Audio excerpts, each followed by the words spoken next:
Hello and welcome to another week of astrology, the breakdown of the upcoming week, November 1st to November 6th. My name is Mimi Folco from Harvey Alchemy, and before we get to the transits, I do want to let you guys know that the tarot reading for the month ahead for November is up. It went up yesterday, and I'm also doing a giveaway. So when I get to 300 subscribers, I'm going to be giving away a 30-minute reading of your choice to any of the subscribers that I know are interested. So if you're interested in getting a free 30-minute reading of whatever you're choosing, you can comment your favorite emoji below so that I know you're interested. I also want to note that November is going to be a really intense month. There is a lot going on, and a lot of it has to do with doing the deep work within ourselves and retreating within and allowing healing to come through. If you want to know about all of November's transits, you can sign up for my newsletter. Today's the last day to sign up and still get the November newsletter. And you can do that on my website, harveymountainalchemy.com. You just fill out the little contact form and then you'll get my newsletter, which comes with all of the astrology for the month, whatever workshops I'm doing so that you won't miss any of the classes or courses that I've got going on. And yeah, it's just generally a good time. And I don't spam you because it's only one email once, so.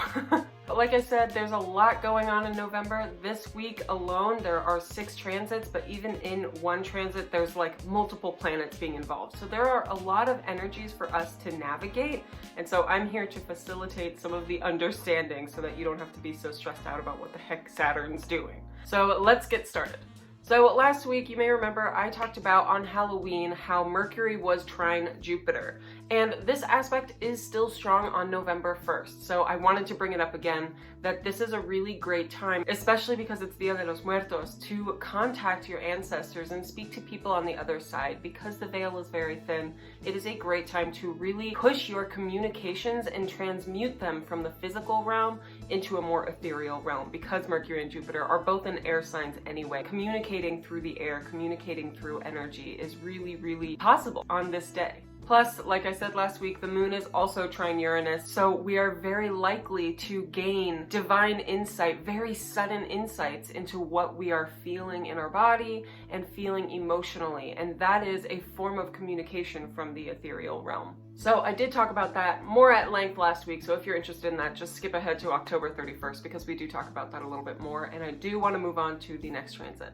So on Tuesday, November 2nd, and this time I do have my days of the week right because I've been struggling, but on Tuesday, November 2nd, we have Mercury, which was just trine Jupiter, squaring Pluto. The last time that it hit this was on October 1st when it was retrograde. What it has to say is how you speak to yourself, how you speak to others in a kind and open way. Because Mercury square Pluto can tend to be a very turbulent and tumultuous time, especially when it comes to self-talk and communication in general, it's a good idea to watch what you say before you say it and look at how you are speaking to yourself. How would you feel if a friend spoke to you the way that you speak to yourself? Are you being kind and are you being careful? I think being careful is very important on this day because Mercury can be very quick-witted and Pluto, it's very deep and it can be extremely painful if we don't navigate the energies well. So just be careful the way that you communicate on this day, the way that you speak to yourself, the way that you speak to others, and being very careful that you don't project your turbulence that's going on within you outwardly to others. Be willing to look at what's maybe triggering you or what's causing some big severe case of the grumpies, you know?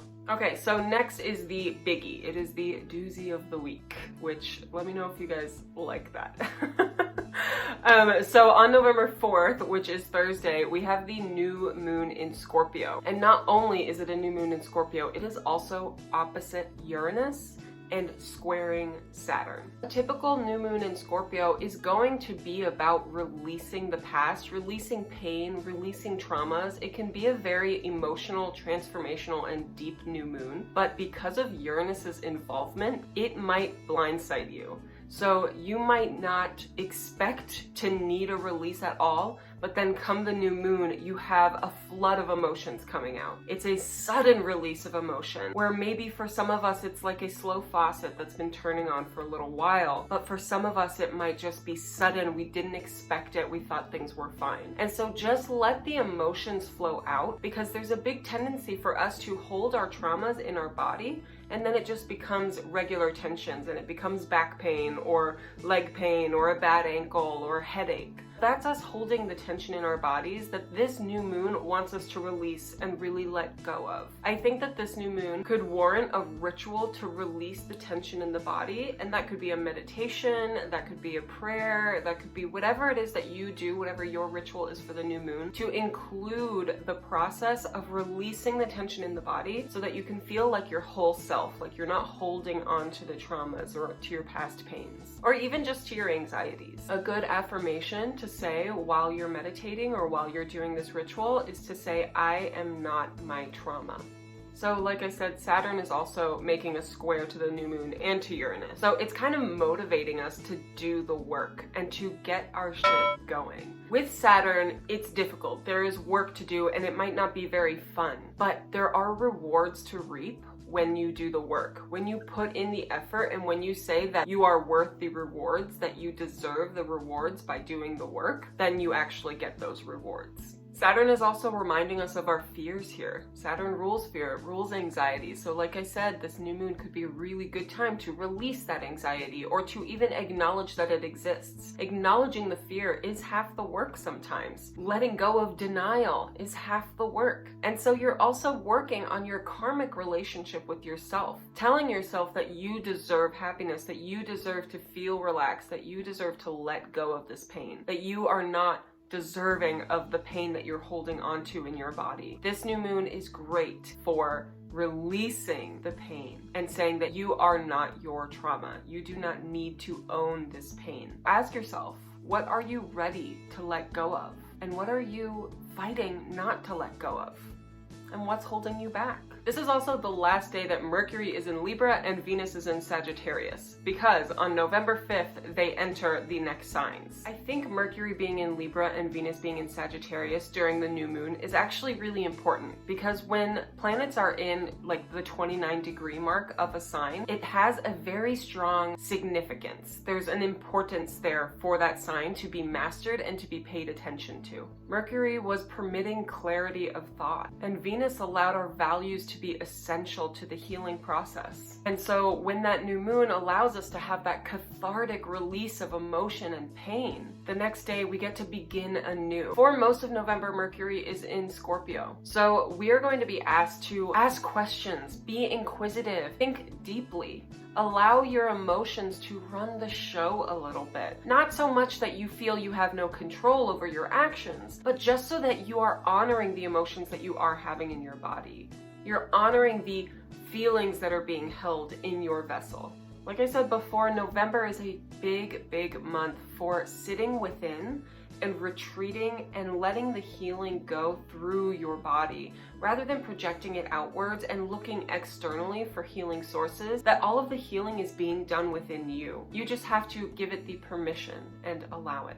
Venus having been in Sagittarius was such a good time. It was very light, it was very fun. There were new ideas being thrown in the mix, and we got to just sort of explore new values, new beliefs, maybe work on some new friendships. Venus in Capricorn is not a particularly romantic placement, but it is a productive one. It gives us the chance to be diligent and maybe sort out the projects that we had maybe been inspired by with Venus and Sagittarius, and see what is truly of value and see what we really want to take from that. During this time, allot some of your time to goal planning. What are your goals? The year is nearly over, so it's a really good time to assess what you got done, what you didn't have the time for, and what simply wasn't a priority this time. This placement is really good for setting your priorities, and because it's Venus, self-value, relationships, and your physical body will be put higher up. So because both of these planets just changed signs on the same day, they are also going to be forming a sextile with each other, which is exact on November 6th.